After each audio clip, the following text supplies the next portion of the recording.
Hi friends, ఈరోజు మనం కంటికి సైట్ వచ్చినప్పుడు స్పెడ్స్ యూజ్ చేస్తారు కదా. ఆ స్పెడ్స్ వాటిలో ఎన్ని రకాలు, అవి ఎలాగుంటాయి సార్ చూద్దాం.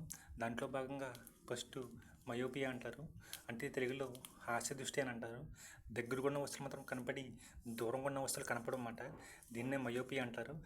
ఈ మయోపియా వచ్చినప్పుడు కాన్కేవ్ లెన్స్ అనేది యూజ్ చేస్తారు. కాన్కేవ్ అనేది తెలుగులో పుట్టక దర్పణం అంటారు. పుట్టక దర్పణం ఎలా ఉంటుందంటే ఒక స్పూన్కి లోపల భాగం వలె ఉంటుంది. దీన్నే మయోపియా అంటారు. ఇది ఆల్వేస్ నెగిటివ్ ఫామ్లో ఉంటుంది, రుణాత్మకంగా ఉంటుంది. అదే హైపర్మెట్రోపియా అంటే దీర్ఘదృష్టి అంటారు తెలుగులో.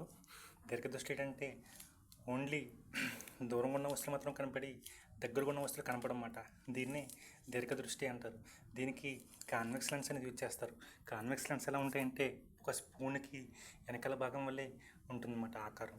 ఇది ఎప్పుడు పాజిటివ్గా ఉంటుందన్నమాట. అదే మయోపియా నెగిటివ్గా ఉంటుంది. అది వినగా ఫ్రెండ్స్, థ్యాంక్ యూ.